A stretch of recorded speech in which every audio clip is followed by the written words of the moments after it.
Okay, this chapter is about electricity and its importance in our everyday life. Okay, as it is entitled as Encounters with Electricity, Electrical Energy in the Home. ठीक है जी. तो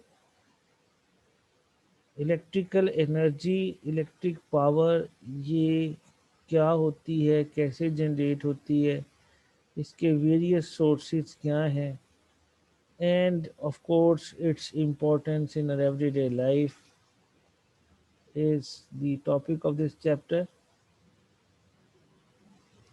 Is this visible to everyone?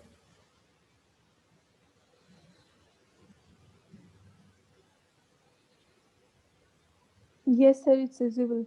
Okay.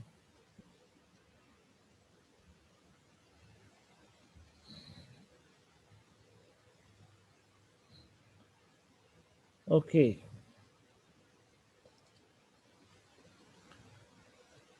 So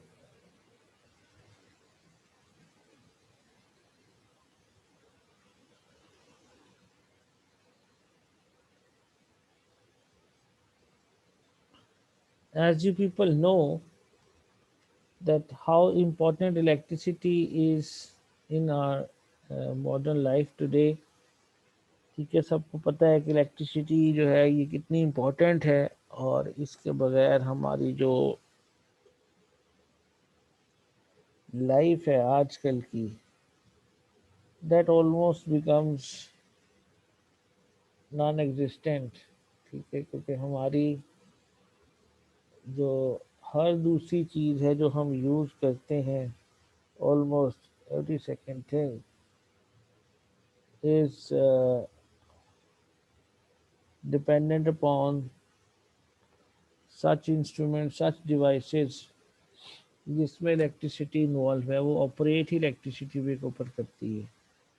तो खैर ये चीज़ तो obviously I think मतलब discuss करना वो आप लोगों के साथ वो ऐसे ही है कि बिल्कुल जैसे हम जानते हैं जिसके बारे में सब कुछ. हम straight away let's start with some power sources.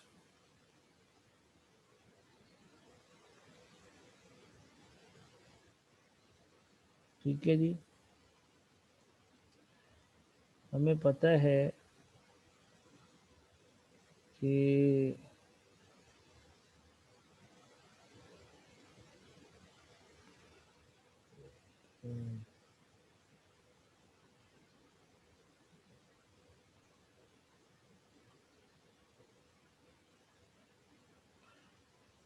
Power sources क्या होते हैं. वो सोर्सेज जिनके थ्रू हम इलेक्ट्रिक पावर जनरेट करते हैं, they are basically the power sources. Okay, पता है ना सबको what is a power source. Yes, sir. जैसे कुछ डोमेस्टिक पावर सोर्सेज होते हैं जो हम घरों में यूज करते हैं, just like the batteries and cells and even domestic generators. ठीक है ना, ये हम घरों में यूज करते हैं. They basically generate electric power for the domestic use, for the home use. ठीक है. As it says, the earliest useful sources of electric power were chemical batteries and cells.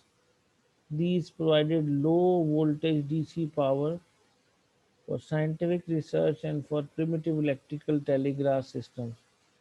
मतलब ये प्रीमिट पुराने ज़माने की बात कर रहा है, 18th 19th सेंचुरी की बात कर रहे हैं, कि जब अर्लीस्ट जो पावर सोर्सेज जो थे जैसे वो केमिकल बैटरीज और सेल्स वगैरह थी, आज भी हम उनको यूज़ करते हैं.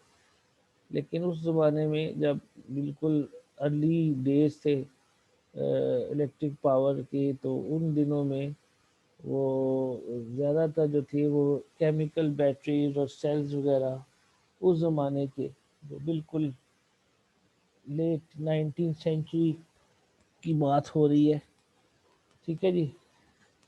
So it said it was not until the first public electricity unit was opened by Thomas Alva Edison in New York in 1882 that electricity became available for domestic and industrial use. This power station consisted of 6 DC generators. मतलब ये थोड़ी सी history वो बता रहा है, मतलब just to give you a touch of the timeline of the power generation, electrical power generation sources. तो वो कहते हैं कि पहला जो पावर स्टेशन था that was opened in New York in 1882. Famous Edison scientist जो था थॉमस एडिसन, उसने जो था वो स्टार्ट किया था, जो कि डोमेस्टिक और इंडस्ट्रियल यूज़ के लिए था। मतलब घरों में भी उस ज़माने में जो थी वो इलेक्ट्रिसिटी आनी शुरू हुई और उसको इंडस्ट्रियल यूज़ के लिए भी यूज़ किया गया। सो ये जो था ये एक 6 DC जनरेटर पावर सोर्स था, इसकी टोटल वॉट जो पावर थी वो 100 किलो वॉट्स थी, to an area of about 3 square kilometres. 3 square kilometre के एरिया में वो पावर जो था वो सप्लाई करता था। Okay. So electrical power is transmitted most efficiently at high voltages. ये हम आगे आगे पढ़ेंगे। इलेक्ट्रिकल पावर की जो ट्रांसमिशन है या उसकी जो एक तो एक प्रोसेस है उसको जनरेट करना, दूसरा प्रोसेस है उसको ट्रांसमिट करना to the users, to the users of electrical power. ठीक है, तो उसके लिए हम ये डिस्कस करेंगे आगे। पहले बेसिक इलेक्ट्रिसिटी होती क्या है, उसके बेसिक्स फंडामेंटल्स क्या हैं, everything which you might have studied in your high school and in the FSc वगैरह में बच्चों ने ये डेफिनेशंस पढ़ी होती हैं कि इलेक्ट्रिक चार्ज क्या है, इलेक्ट्रिक करंट क्या है, वोल्टेज क्या होती है, पावर क्या होती है। ये सब चीज़ें जो है वो इस चैप्टर में हम आगे डिस्कस करेंगे। तो बहरहाल हाई वोल्टेज के ऊपर पावर की ट्रांसमिशन क्यों आसान होती है ये भी हमने डिस्कस करना है, देखना है कि इसके पीछे क्या साइंस है, क्या लॉजिक है। ठीक है जी। एंड डीसी क्या होती है, एसी क्या होता है। तो DC stand for direct current and alternating current, AC stand for alternating current. ये जो था ये सब जो है वो हम AC was developed by Nikola Tesla in 1885 has largely replaced DC for domestic and industrial use. The development of the transformers, George was Westinghouse in 1887। मतलब ये वही बात है, बार बार आ रही है, टाइम लाइन है ज़्यादा। ठीक है जी। पहले डीसी डिस्कवर हुआ, फिर एसी डिस्कवर किया निकोला टेस्ला ने, फिर ट्रांसफार्मर्स डिज़ाइन कर दिए साइंटिस्ट ने, जैसे कि एक नाम बताता है जॉर्ज वेस्टिंग हाउस ने। इस तरह जो था वो इसकी जनरेशन से लेके इसकी ट्रांसमिशन तक की जो टाइम लाइन है वो हमें बताती है कि किस तरह डिफरेंट जो है वो इवेंट्स जो है वो डेवलप हुए। ठीक है जी। उसके बाद अगर हम बातें कम्युनिटी पावर सोर्सेज की तरफ, तो कम्युनिटी पावर सोर्सेज का मीनिंग क्या है कि जो लार्ज स्केल के ऊपर जो पावर जनरेशन होती है, एक तो डोमेस्टिक लेवल के ऊपर, एक है लार्ज स्केल के ऊपर। इसमें हम बहुत जो है ह्यूज एरियाज़ को, जैसे कि पाकिस्तान में देख लें तो जैसे डिफरेंट पावर स्टेशन हैं, मंगला तरबेला वगैरह, मतलब ये डैम्स हैं जो इलेक्ट्रिसिटी जनरेट करते हैं। उनके और भी बहुत सारे पावर सोर्स जनरेशन सोर्सेज हैं, जो सेंटर्स हैं।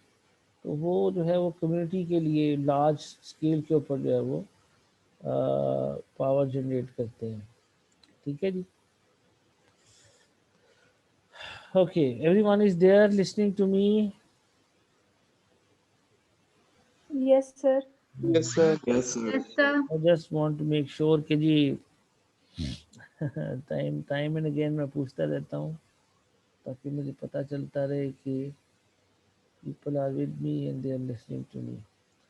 ओके, सो ये जो अभी जो डिस्कशन हमारी हो रही, बिल्कुल ये तो खुद भी आप लोग रीड कर सकते, ये बस बिल्कुल एक इंट्रोडक्शन सा है जो मैं जस्ट आपको देना चाह रहा हूँ कि मतलब कम्युनिटी पावर सोर्स का क्या मतलब है, किस तरह, मतलब मीनिंग ये कि ये इसकी टाइम लाइन है, थोड़ी सी हिस्ट्री है कि जो डिस्क्राइब हो रही है यहाँ पे, ठीक है।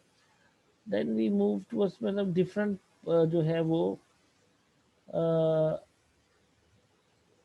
जो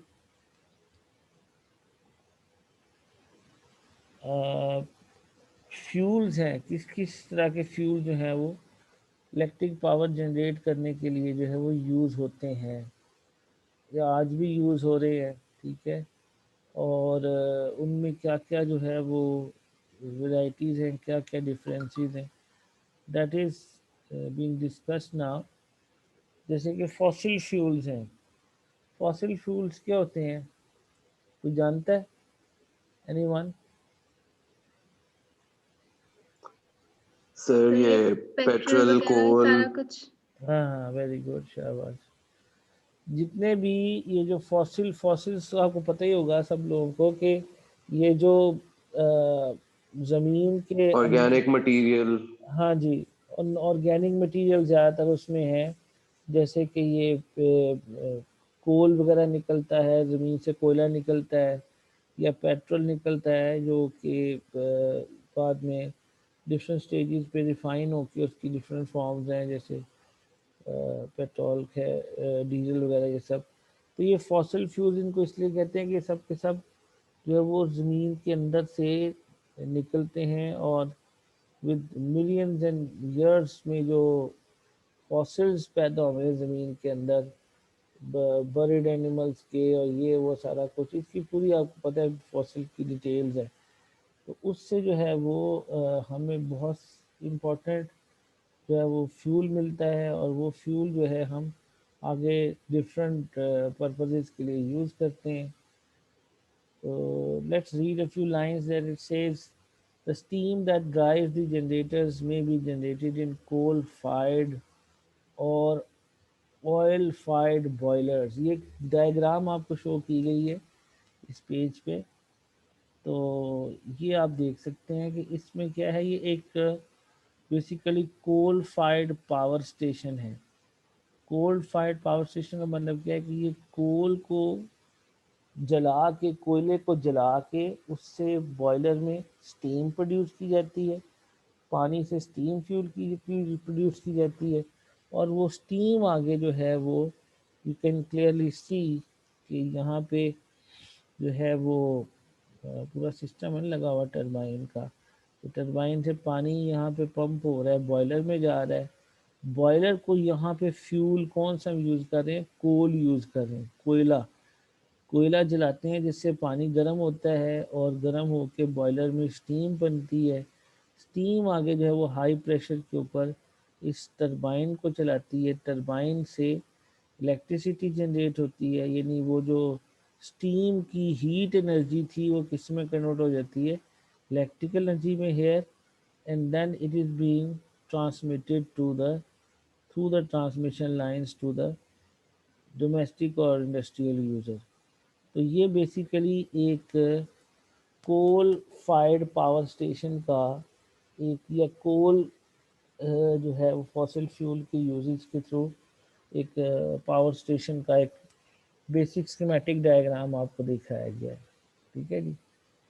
So ये basically converts the chemical energy into heat energy, and in turn electrical energy, some heat energy is dumped back into the local environment. Of course जब ये इलेक्ट्रिसिटी ट्रांसमिशन लाइंस के थ्रू जब ये ट्रांसमिट होती है तो ये कुछ हीट जनरेट करती है जो कि एनवायरनमेंट में डिस्पर्स हो जाती है। तो बेसिकली ये एक पावर स्टेशन है जो कि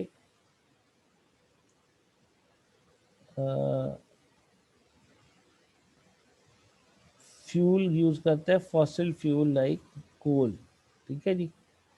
आगे चलते हैं, तो ये समझ आ रही है सबको बात जो मैं बता रहा हूँ, मतलब ये जस्ट उसने जर्नल स्कीमेटिक डायग्राम बताई है कि एक कोल ऑपरेटेड पावर स्टेशन या कोल फायर्ड पावर स्टेशन कैसे ऑपरेट करता है। तो इसका बिल्कुल बेसिक जनरल आइडिया जैसे मैंने वर्ड्स में डिस्क्राइब किया है, ठीक है, ये आप लोगों को पता होना चाहिए, ठीक है जी। बाकी ये जो यहाँ पे लिखा हुआ है कि जी वो कौन सी कंट्री, ये वो सारा कुछ जो था वो दैट इतना इम्पोर्टेंट नहीं है, just need to understand the basic idea. Everyone understood it? Yes, sir. Okay. उसके बाद आगे आए तो ये है न्यूक्लियर पावर। न्यूक्लियर पावर में क्या होता है कि जो कि स्टीम चाहिए होती है टरबाइन को चलाने के लिए, यहाँ जो ऊपर हमने डिस्क्राइब किया है सीन यहाँ पे देखें, द स्टीम जो कि हाई प्रेशर स्टीम होती है जो टरबाइन को चलाती है, टरबाइन आगे उसको कन्वर्ट करती है इलेक्ट्रिकल एनर्जी में। अब यही काम यहाँ पे हम फ्यूल यूज़ कर रहे थे, कोल यूज़ कर रहे थे। अब यहाँ पे कौन एक और सोर्स हम यूज़ कर सकते हैं न्यूक्लियर पावर को। न्यूक्लियर पावर क्या होती है? The power of a heavy nucleus, ठीक है। अब हम न्यूक्लियर पावर में क्या करते हैं, एक एटॉमिक न्यूक्लियस को स्प्लिट करते हैं जिससे जो है वो huge amount of energy generate होती है, हीट एनर्जी जनरेट होती है। वो energy the steam required to drive the turbine can also be produced by nuclear power plants. In these, enriched uranium ore in the fuel rods decays radioactively to produce high energy neutrons. These energetic neutrons heat water or other coolant circulating through the core of the reactor. This coolant in turn is used to heat water to steam, which then drives the turbines and generators. क्या मतलब है सारी बात का, जो पूरा paragraph है, तो इसके ऊपर काफ़ी डिटेल डिस्कशन हम कर सकते हैं कि न्यूक्लियर पावर क्या होती है, क्योंकि इसमें पूरी की पूरी साइंस छुपी हुई है कि हमने वो जो लिखा हुआ ना कि यूरेनियम रेडियो एक्टिवली डिके करती है, तो मे बी सब कुछ लोगों को पता भी हो कि रेडियो एक्टिविटी क्या होती है। जैसे यूरेनियम एक रेडियो एक्टिव एलिमेंट है, वो नेचुरली डिके करता है with the passage of time, वो डिके करता है और वो स्प्लिट हो जाता है हैवी न्यूक्लियस से लाइटर न्यूक्लियाई में, जिससे न्यूट्रॉन्स और हाई एनर्जी न्यूट्रॉन्स एमिट होते हैं। मतलब वो इतने ज़्यादा फास्ट मूविंग न्यूट्रॉन्स होते हैं कि वो वाटर को स्टीम में कन्वर्ट कर सकते हैं। वैसे भी उनके पास ह्यूज अमाउंट ऑफ एनर्जी होती है। मतलब ये जो न्यूक्लियर पावर स्टेशंस हैं इसमें फिशन रिएक्शंस हो रहे होते हैं, ठीक है। अब हम कभी फिर डिस्कस करेंगे कि फिशन रिएक्शंस क्या होते हैं। डिटेल इसकी जो है वो काफ़ी ज़्यादा है। मतलब हैवी न्यूक्लियर जैसे यूरेनियम वगैरह के न्यूक्लियस हैं, इनको हम स्प्लिट कर सकते हैं इन लाइटर न्यूक्लियाई, जिससे एनर्जी जनरेट होती है, हीट जनरेट होती है और वो आगे फिर स्टीम टरबाइन को चलाती है, स्टीम से टरबाइन चलती है, टरबाइन से आगे इलेक्ट्रिसिटी जनरेट होती है। तो ये न्यूक्लियर पावर का एक this is one of the methods of producing nuclear energy, using nuclear energy to produce electrical power, ठीक है जी। Okay, next we move towards the hydroelectric power. It's a very important and very common source of generating electric power, ठीक है ना। Hydroelectric power का भी सबको पता है कि आप डैम में यहाँ पे देखिए हाई एल्टीट्यूड्स के ऊपर, बुलंदी के ऊपर आप वाटर स्टोरेज कर लेते हैं टैंक की, टैंक्स में बड़ा ह्यूज टैंक होता है, ठीक है, जिसमें आप पावर जनरेट करके देने के लिए सॉरी जो है वो डैम में वाटर स्टोरेज करते हैं।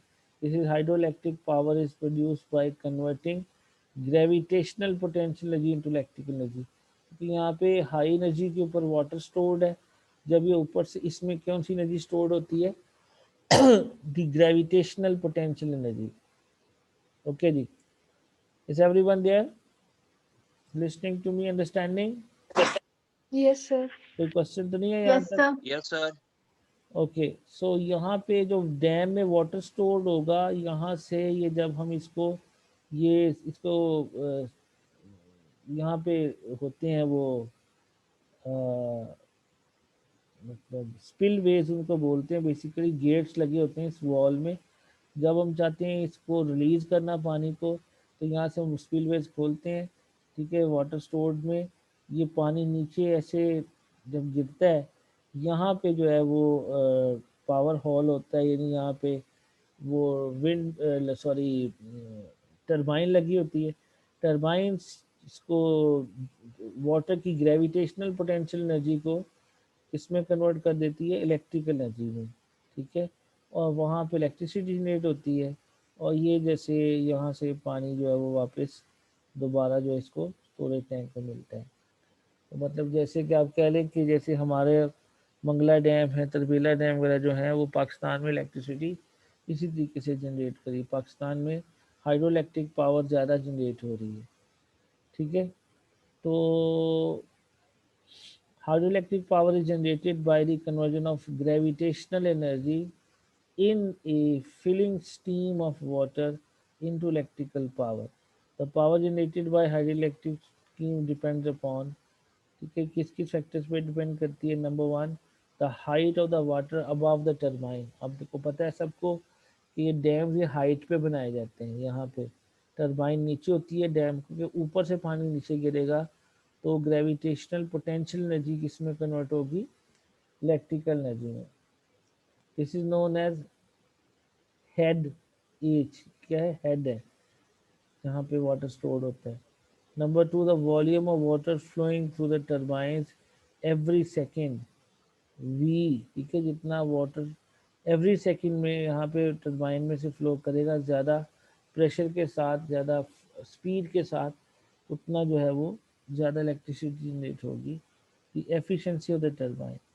So power stations can be on mountain streams and have heads as large as 250 meters, or be on rivers with heads as low as 10 meters. मतलब ज़्यादातर जो है वो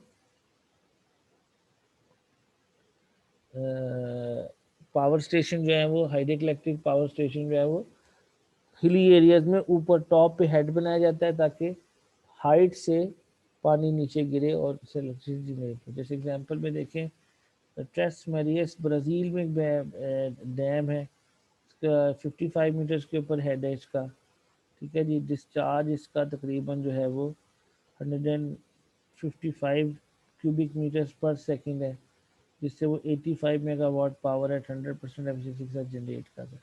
तो इस तरह के बहुत सारे एग्जांपल दुनिया भर में डैम्स बनाए जाते हैं, जो वो हाइड्रो इलेक्ट्रिक पावर से वो बनाए जाते हैं, ऑपरेट किए जाते हैं, ठीक है जी। Any question about this? Hello? No, sir. बिल्कुल आज No, का जो sir. है ना वो बिल्कुल No, sir, not yet. मतलब वेरी वेरी फंडामेंटल डिस्कशन है। बिल्कुल आप लोगों को, या आपने बस इसको रीड करना है एक दो दफ़ा, ताकि आपको पता चल जाए कि डिफरेंट पावर सोर्सेज क्या होते हैं, फ्यूल सोर्सेज क्या होते हैं, ठीक है, और वो कैसे जो है वो इलेक्ट्रिसिटी जो है वो जनरेट करते हैं, ठीक है जी। So I am just winding it up today's lecture. आज के लिए हम यहीं तक रखते हैं। उसके बाद ये टाइडल पावर हो गई, विंड पावर वगैरह, ये भी ये नेक्स्ट लेक्चर में थोड़ा सा डिस्कस कर लेंगे, लेकिन आपने इनको पढ़ना है, ठीक है। तो ठीक है ना, ये जो है ये बिल्कुल फंडामेंटल और सब जस्ट लाइक जनरल नॉलेज है ये, और कुछ भी नहीं है। Very very basic general knowledge of electricity and its usage.